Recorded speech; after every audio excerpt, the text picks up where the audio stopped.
औलाद माँ बाप की दुश्मन क्यों बन जाती है, क्यों उनके हवाले से एक तंज का, एक तानों का माहौल बनता है, और वालिदैन और औलाद के रिश्ते में कहाँ खराबी आती है और क्यों ऐसा होता है, इसके हवाले से कुरान और सुन्नत की हमें क्या तालीम है। पूरी बात ध्यान के साथ सुनेंगे तो इंशाअल्लाह बात समझ में आ जाएगी। अल्हम्दुलिल्लाह वस्सलातु वस्सलामु अला रसूलिल्लाह, अम्मा बाद।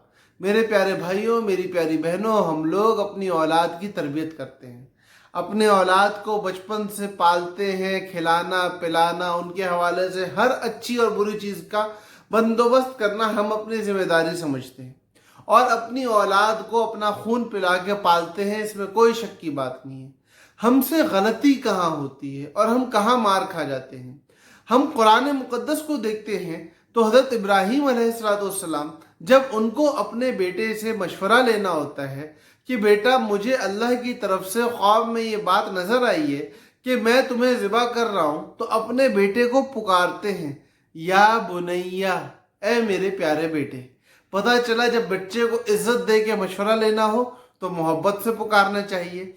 इसी तरह बच्चे की खैर ख्वाही में जब उसको मशवरा देना हो तो हज़रत याकूब अलैहिस्सलाम अपने बेटे हज़रत यूसुफ अलैहिस्सलाम से कहते हैं कि मेरे प्यारे बेटे, तुमने अपने ये ख्वाब अपने भाइयों को नहीं सुनाने, अगर तुमने उनको ये ख्वाब सुना दिए तो तुम्हारे भाई तुम्हारे खिलाफ तदबीर करेंगे।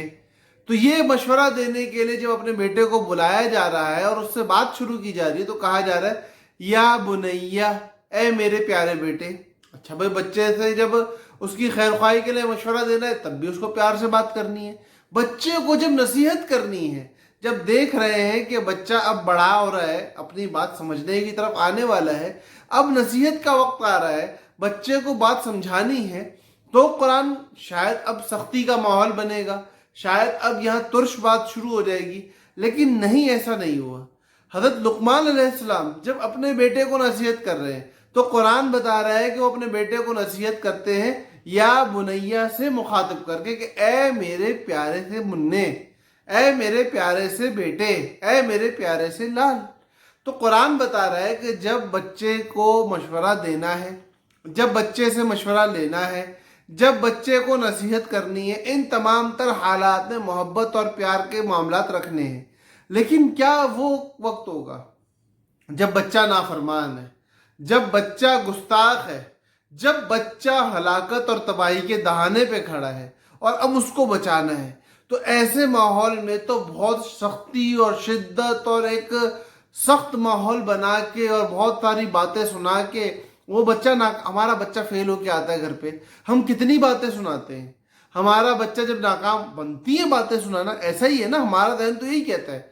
लेकिन कुरान क्या बता रहा है कि जब पूरी दुनिया तबाह बर्बाद होने वाली है और दुनिया में बचने का रास्ता एक ही है और वो कश्ती में आ जाना है, और जो कश्ती बनाने वाला बाप है और बाप को पता है कि इसके अलावा कोई और रास्ता नहीं है, वहाँ जब बच्चे को बुलाया जा रहा है तो मुखातब किया जा रहा है, या बुनैया, ऐ मेरे प्यारे मुन्ने, ऐ मेरे प्यारे बेटे।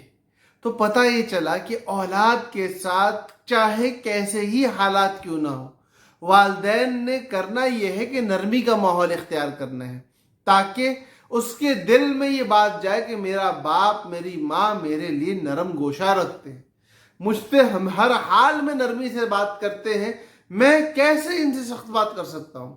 लेकिन हमारे यहाँ क्या होता है, ताने दिए जाते हैं, औलाद का तकाबुल कराया जाता है, औलाद को तशनी दी जाती है। औलाद जब अपने अंदर कोई चीज़ नहीं पैदा करने की कोशिश करने वाली होती है तो हौसला अफजाई के बजाय हौसला शिकनी की जाती है, और इस हौसला शिकनी की वजह से, इन तानों की वजह से, इस तकाबुल की वजह से बच्चों के दिल में आपकी तरफ से नफरत के जज्बात पैदा होते हैं।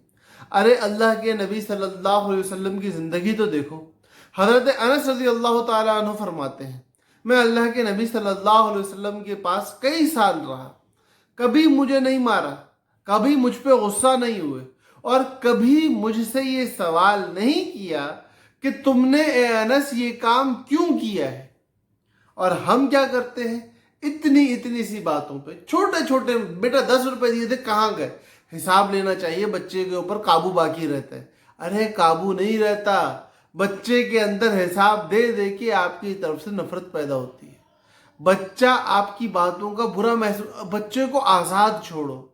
अल्लाह ने इंसान को आज़ाद बनाया, बच्चों को आज़ाद रहने दो। अल्लाह ने इंसान में बहुत कुछ करने की सलाहियत रखी है, उनको करने दो। जो काम आप नहीं कर सके हो, लाजमी नहीं है कि वो काम आपके बच्चे भी ना कर सके। अपने बच्चों को राहें खुली दो, अपने बच्चों के दोस्त बनो, उनके साथ नरमी का मामला रखो। हर हाल में, चाहे आप गुस्से में हो चाहे आप सुकून में हो, अपने गुस्से का इजहार बच्चे पे ना करो। बच्चे पे जब गुस्सा करना ज़रूरी हो तो जब गुस्सा आ रहा हो तब ना करो। गुस्सा ठंडा होने के बाद मसनूई गुस्सा बना के सही नसीहतों को बच्चे के सामने सही अल्फाज में पेश करो। अगर नहीं कर सकते हो तो जो कर सकते हैं उनसे राब्ते करो। लेकिन अगर चाहते हो कि तुम्हारी औलाद, देखो बच्चे का शकी और सईद होना वो माँ के पेट में लिखा जा चुका है। आप कितनी भी मेहनत क्यों ना कर लो, अगर वो शकी है तो शकी ही रहेगा, और आप कितनी ही मेहनत क्यों ना कर लो, अगर वो सईद है तो सईद ही रहेगा। आप अल्लाह की तरफ से किए गए फैसलों में तब्दीली नहीं कर सकते हो। आप सिर्फ और सिर्फ बच्चे की तरफ से एक बात के ज़ामिन हो कि बच्चा आपसे मोहब्बत बाकी रखे, और उसके लिए नरमी, मोहब्बत, इज्जत, हौसला अफजाई, इसके अलावा और कोई रास्ता नहीं है। अगर आप चाहो कि मैं सख्ती भी करूं, अगर आप चाहो कि मैं नफरत का इजहार भी करूं, अगर आप चाहो कि मैं इस बच्चे को जलील और रुसवा भी करूं, इसकी हौसला शिकनी भी करूं, इसको नई इनोवेशंस की तरफ जाने भी ना दूं, फिर भी ये बच्चा मुझसे मोहब्बत करे, तो ये एक ख्याल है जिसका वजूद पाना महाल है। तो अल्लाह पाक हमें अपनी औलाद के हुकूक अदा करने की तौफीक अता फरमाए, अपनी औलाद से दोस्ताना माहौल में रहने की तौफीक अता फरमाए, और अपने अंबिया बिलखुसूस जनाब नबी करीम सल्लल्लाहु अलैहि वसल्लम की सुन्नत के मुताबिक अपनी औलाद को इज़्ज़त देने वाला बनाए। अल्लाह पाक हम सब का हामी और नासिर हो। अस्सलामु अलैकुम वरहमतुल्लाहि वबरकातुहू।